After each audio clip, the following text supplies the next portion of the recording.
Hey, this is Twice Crispy, and you're watching Twice Crispy. Today we're looking at 10 different types of Survivor players. Some of these you might see in just about every match, and others you wish you saw in at least some of your matches.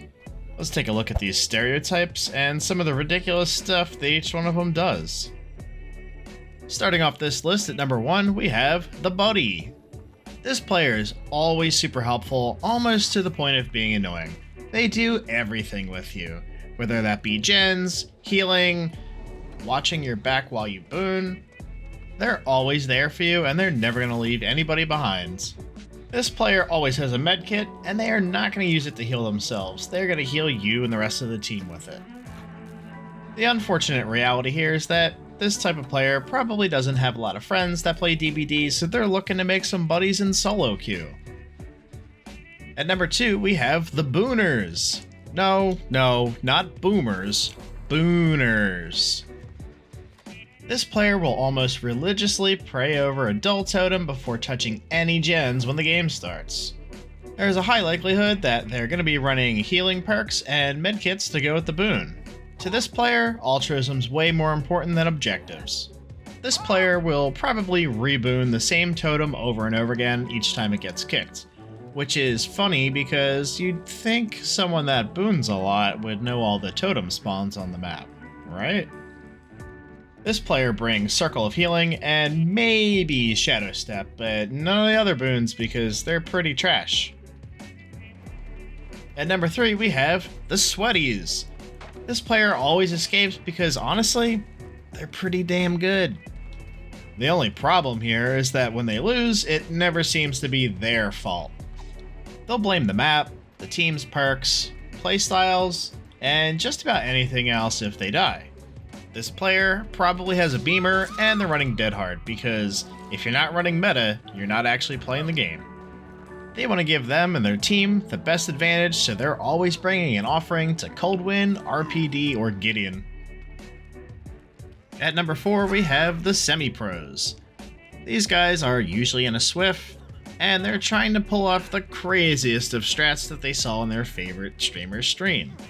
Whether it be a Beamer crew or a Sabo squad, they try really hard and they put in a lot of effort, but plans don't usually go according. These guys will definitely show a good bit of altruism though. They will go down for their teammates if they're about to get hooked. Number 5 is the Gen Jockey. Most of us see this player in just about every match we're in. They hate chases and love sitting on gens. They'll definitely bring Prove Thyself every game, and if once in a while you see one without that, they'll definitely be having the hyper-focused stakeout combo. These guys are great at hitting skill checks and blasting through gens, but if they get in a chase, they're definitely down in 15 seconds flat. 99ing gens is for suckers. They're definitely going to pop that gen before they heal you or come get you off the hook. At number 6, we have the Pre-Drop Patrick. This player just can't help themselves when they pass a pallet. They have to throw it instinctively. Looping? What's that? They don't really look behind themselves a whole lot to see if the killer is actually going to be hit by a pallet stun. They're just going to pre-drop it. There's a high likelihood they're running windows of opportunity so they can loop the killer at each pallet. This player might be kind of broke because I think they could only afford the W key when buying a keyboard. For some reason, these players think it's a race to throw every god pallet on the map. The rest of us can only stand by and shake our heads. Coming in at number 7, we have the Scaredy Cat. This is almost always a brand new player, and they'll be running base kit Dwight or Claudette, maybe even a Meg, but never a Nia. This player runs to the edge of the map to self-care after every single hit they take, because it's scary to go down. We don't want to get put up on that hook. When a teammate's on a hook, it's the better you than me attitude. It's pretty unlikely they're going to risk their lives to come save yours. And if they do, they're going to crouch walk all the way to the hook because they are not going to be seen getting that unhook. At number 8, we have the SWF'ers. No, again, you're mishearing me. The SWF'ers survive with friends. Yes, thank you. These players are absolutely a ride or die, but only in a 4-stack, and you'll always see them on comms.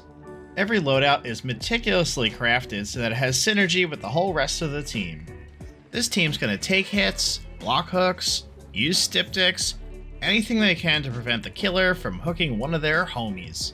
You'll commonly see any of these team players with a Coldman offering stapled to their forehead. As a killer, you're probably going to fear for your life when you see the map offering, the hatch offering, and the basement offering all come up before the game starts. You know you're in for a wild ride.